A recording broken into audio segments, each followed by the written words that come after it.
Hello students, स्वागत है आप सभी का आपके इस स्टडी प्लेटफॉर्म इंटेलिजेंट फैमिली पे। तो आज हम लोग 10th क्लास के मैथ का एक्सरसाइज 1.3 का क्वेश्चन सोल्व करने वाले हैं, जिसका थ्योरी हम पिछले क्लास में पढ़ चुके हैं। तो आइए देखते हैं कि पहला क्वेश्चन में क्या कहा गया है। पहला क्वेश्चन में कहता है सिद्ध करना है कि √5 एक अपरिमेय संख्या है। क्वेश्चन रहेगा कैसे कि सिद्ध कीजिए कि √5 एक अपरिमेय संख्या है। अब हम बनाना स्टार्ट करेंगे कॉपी में, तो लिखेंगे सिद्ध करना है कि √5 एक अपरिमेय संख्या है। इससे पहले हम जब थ्योरी पढ़े थे तो उसमें हम सिद्ध किए थे किसे, √2 को। उसी तरह सेम यहाँ √5 है, सेम वही प्रोसेस लगाना है। तो सबसे पहले हम क्या लिखते थे, परमान। कोई भी क्वेश्चन सिद्ध करने वाला रहता है तो हम लिखते हैं परमान। फिर क्या करते हैं, लिखेंगे चूंकि ये बोल रहा है कि √5 एक अपरिमेय संख्या है, तो हम लिखेंगे माना कि √5 एक परिमेय संख्या है। इससे पहले हम थ्योरी में पढ़ चुके हैं, यहाँ सिर्फ क्वेश्चन सोल्व करना है। माना कि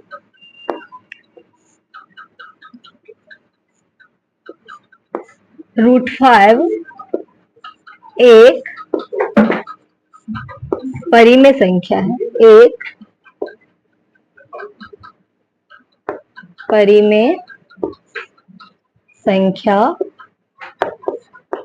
है। अब जब √5 एक परिमेय संख्या है, लिखेंगे अर्थात परिमेय संख्या है, तो अर्थात √5 बराबर होगा, √5 बराबर p/q, क्योंकि हम जानते हैं कि जितनी भी परिमेय संख्या होती है वो p/q के रूप की होती है, जहां क्या है, p और q पूर्णांक रहता है, p और q पूर्णांक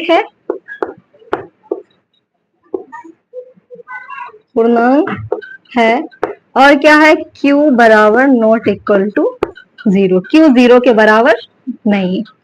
इतना लिख दिए। फिर क्या करते थे कि p और q का कोई उभयनिष्ठ गुणनखंड हो तो उससे भाग देने पर माना कि क्रमशः m और n प्राप्त होता है। हम इसको मतलब सह-अभाज्य कर लेते हैं, यानी कोई भी उभयनिष्ठ गुणनखंड इसमें नहीं होना चाहिए। क्या लिखेंगे, p और q का कोई उभयनिष्ठ गुणनखंड हो, p और q का कोई उभयनिष्ठ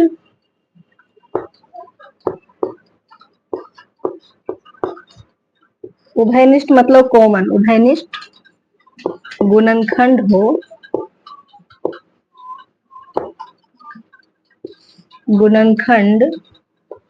हो तो उससे भाग देने पर,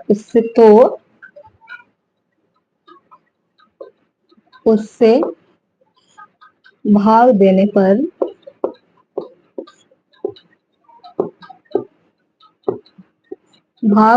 पर माना कि क्रमशः ऊपर कट के m आ जाएगा और नीचे n, भाग देने पर माना कि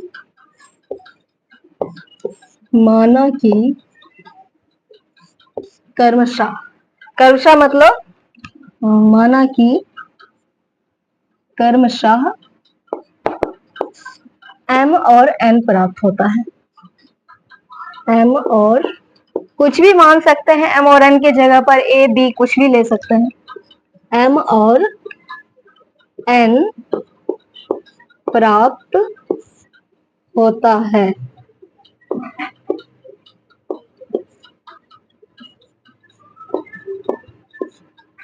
अब क्रमशः मतलब हुआ कि पहले अगर हम यहाँ p लिखे तो p की जगह पर m आएगा पहले वाला, बाद में q लिखे तो q की जगह पर n आएगा, यानी यहाँ हो जाएगा m/n। अब p और q में कुछ भी काट दिए, जैसे मेरा रहेगा कि x बराबर है 8/12।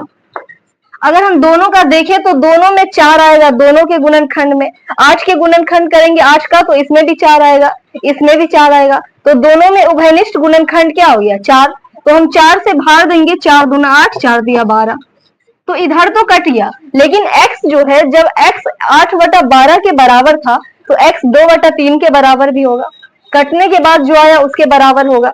तो हम क्या करेंगे, भाग देने पर माना कि क्रमशः m और n प्राप्त होता है। फिर लिखेंगे कि इसीलिए, यहाँ लिखेंगे इसीलिए √5 जो है जब p बटा q के बराबर है तो वो m बटा n के बराबर भी होगा, m बटा n के बराबर होगा, m बटा n के बराबर होगी। अब हम क्या देखते हैं कि जैसे हम काटे तो 2/3 आया। अब 2/3 में एक के अलावा कोई उभयनिष्ठ गुणनखंड नहीं है। जब दो संख्याओं में एक के अलावा कोई उभयनिष्ठ गुणनखंड नहीं होता है तो उसको हम कहते हैं कि सहअभाज्य, जो हम पिछले क्लास में पढ़ चुके हैं सहअभाज्य संख्या के बारे में। तो m और n जो प्राप्त हुआ, दो संख्या प्राप्त हुई, वो क्या है? सहअभाज्य। तो हम जो यहाँ लिखे थे कि क्रमशः m और n प्राप्त होता है, तो m और n में अब कोई उभयनिष्ठ गुणनखंड नहीं है एक के अलावा, तो लिखेंगे जो सहअभाज्य है। m और n प्राप्त होता है जो कि सहअभाज्य है, जो कि सहअभाज्य है।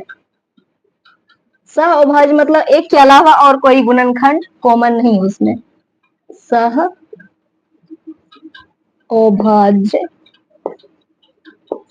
है, जो कि सहअभाज्य, ये लिख देंगे। फिर इसीलिए √5 बराबर m बटा n, इतना तो समझ में आ गया। फिर क्या करते थे, दोनों में जो उभयनिष्ठ गुणनखंड था उसे भाग दिए, पहला काम। दूसरा क्या करेंगे कि अब जो √5 बराबर m बटा n आ गया तो इस दोनों तरफ हम स्क्वायर कर देंगे। स्क्वायर क्यों करेंगे? इस रूट को हटाने के लिए हम स्क्वायर करते हैं। तो क्या करते हैं, दोनों तरफ स्क्वायर कर देते हैं, या √5 का स्क्वायर और इधर मेरा आ जाएगा m बटा n का स्क्वायर। फिर क्या करेंगे, आगे हल करेंगे तो √5 का स्क्वायर हो जाएगा 5, इधर हो जाएगा मेरा m स्क्वायर बटा n स्क्वायर। अब हम क्या देखते हैं कि ये तो सहअभाज्य संख्या था, m और n सहअभाज्य संख्या है। जैसे यहाँ मेरा 2 और 3 सहअभाज्य संख्या है, तो सहअभाज्य संख्या में हम क्या किए कि दोनों का स्क्वायर कर दिए। यानी मान लीजिए कि 2 और 3 था तो हम क्या किए, 2 का स्क्वायर 4 कर दिए बटा 3 का स्क्वायर 9 कर दिए। तो हम क्या देखते हैं कि 4/9, जैसे 2 और 3 सहअभाज्य संख्या था तो उसी तरह हम यहाँ देखते हैं कि 4 और 9 जो है ये भी सहअभाज्य संख्या है। यानी अगर हम इसका वर्ग कर दे या फिर कितनों से गुना कर दे, ऊपर नीचे, मतलब वर्ग कर दे या घन कर दे, तो उसमें भी कोई उभयनिष्ठ गुणनखंड नहीं होता है एक के अलावा, यानी वो भी सहअभाज्य संख्या होता है। अब हम क्या देखते हैं कि ये दोनों जो सहअभाज्य संख्या है, यानी एक के अलावा इसमें कोई उभयनिष्ठ गुणनखंड है ही नहीं, तो ये कभी कटेगा, ऊपर नीचे नहीं कटेगा, कट के पूर्णांक के बराबर भी नहीं होगा। हम क्या यहाँ भी देखते हैं उसी तरह की m और n सहअभाज्य संख्या, सहअभाज्य संख्या कभी भी कटेगा नहीं, क्योंकि इसमें कोई उभयनिष्ठ गुणनखंड नहीं है, तो ये कट के कभी भी पूर्णांक के बराबर नहीं हो सकता है। हम क्या किए कि पूर्णांक के बराबर कर दिए m स्क्वायर बटा n स्क्वायर को, जो कि सहअभाज्य है। तो यहाँ एक विरोधाभास हो जाता है कि 5 कभी भी m स्क्वायर बटा n स्क्वायर के बराबर नहीं हो सकता, क्योंकि इधर वाला जो है वो एक सहअभाज्य संख्या है। तो हम लिखेंगे क्या, यहाँ पर लिख देते हैं, इसको मिटा दिए। अब लिखेंगे चूंकि चूंकि 5 एक पूर्णांक संख्या है, हिंदी में लिखेंगे सेम वही बात जो अभी बोले। चूंकि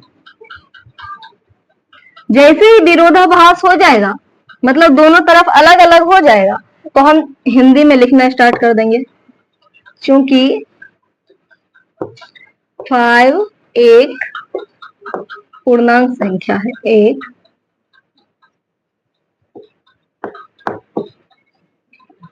पूर्णांक संख्या है, जबकि m स्क्वायर बटा n स्क्वायर एक सहअभाज्य संख्या है, जबकि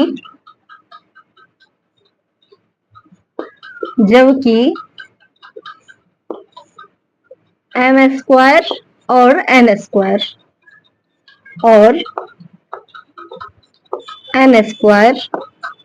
सहअभाज्य संख्या है,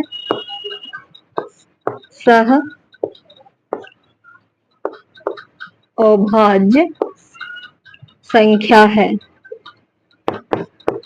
जो कभी भी पूर्णांक के बराबर नहीं हो सकती, जो कट कर कभी भी कभी भी पूर्णांक के बराबर नहीं हो सकती। पूर्णांक के बराबर नहीं हो सकती।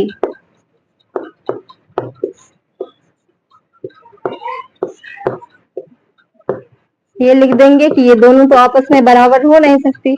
फिर पैराग्राफ चेंज करके लिखेंगे कि अतः मेरा मानना गलत है। ये विरोधाभास क्यों हुआ? क्योंकि हम √5 को परिमेय मान लिए थे, यहीं से चलते गए तो फिर यहाँ मेरा विरोधाभास हो गया। तो लिखेंगे अतः मेरा मानना ही गलत था। हम जो मान लिए थे इसको परिमेय संख्या, ये गलत था। अब परिमेय नहीं है तो क्या होगा? वो परिमेय ही होगा। परिमेय माने तो गलत हो गया, तो परिमेय नहीं है ये संख्या, यानी परिमेय नहीं है तो अपरिमेय है।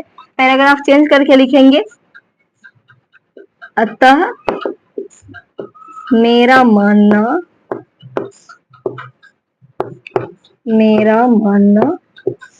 गलत था। हम क्या माने थे? √5 को परिमेय लिखेंगे।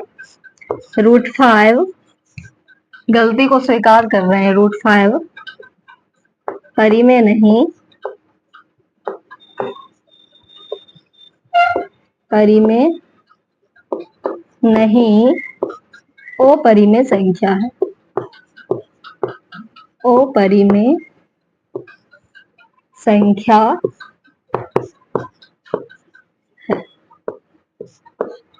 हो गया, गलती को स्वीकार कर लिए तो मेरा क्वेश्चन सही हो गया। अब बढ़ते हैं दूसरे क्वेश्चन की तरफ। क्वेश्चन में हमारा कहा गया है सिद्ध कीजिए, यहाँ क्वेश्चन में रहेगा सिद्ध कीजिए कि, हम यहाँ लिखे सिद्ध करना है कि 3 + 2√5 एक अपरिमेय संख्या है। इससे पहले हम क्या बनाए थे? √5 को किए थे। अब यहाँ आ गया 3 + 2√5, यानी रूट वाला के साथ बिना रूट वाला जुट गया। तो इसको सिद्ध करना उससे भी इजी होता है, जैसा कि हम पिछले क्लास में बता चुके हैं। तो आइए देखते हैं कैसे सिद्ध करेंगे। इसमें भी लिखेंगे प्रमाण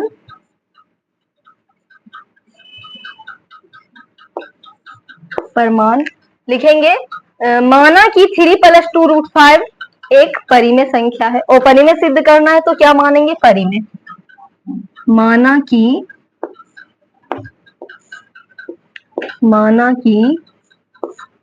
3 + 2√5 एक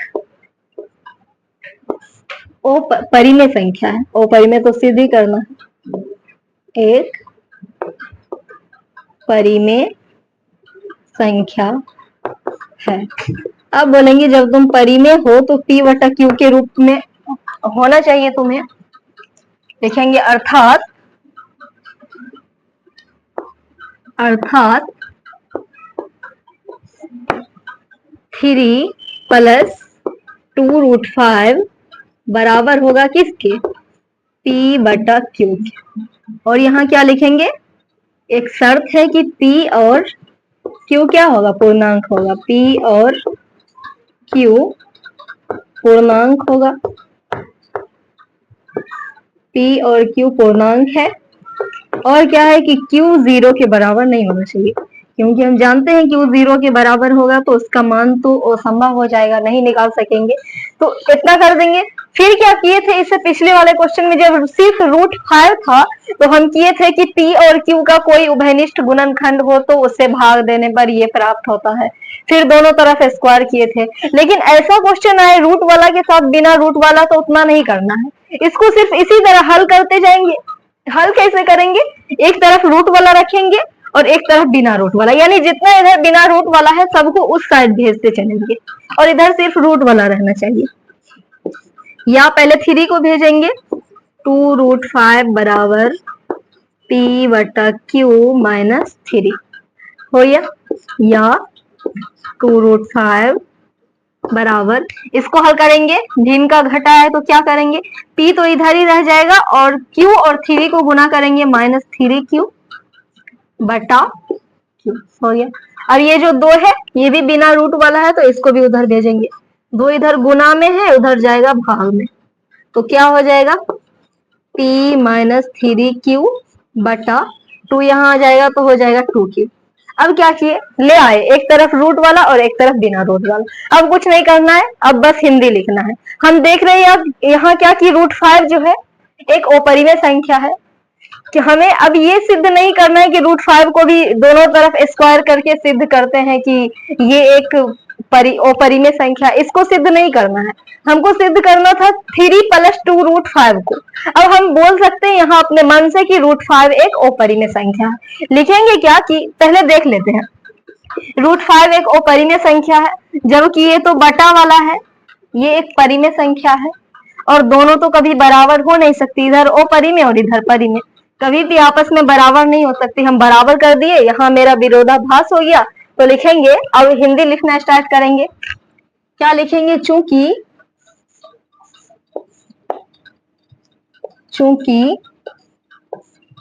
√5 एक अपरिमेय संख्या, एक अपरिमेय संख्या है, जबकि P-3Q/2Q एक परिमेय संख्या है, ये P/Q के रूप में है, और कोई भी रूट वाला नहीं है, तो ये क्या है, परिमेय संख्या है।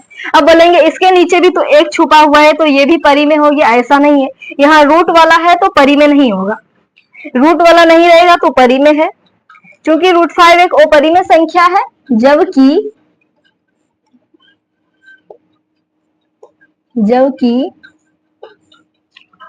P-3Q/2Q, जबकि P-3Q/2Q एक परिमेय संख्या है, एक परिमेय संख्या है। दोनों तो अलग अलग है, यहां लिख देते हैं, जो कभी भी बराबर नहीं हो सकती, जो कभी भी आपस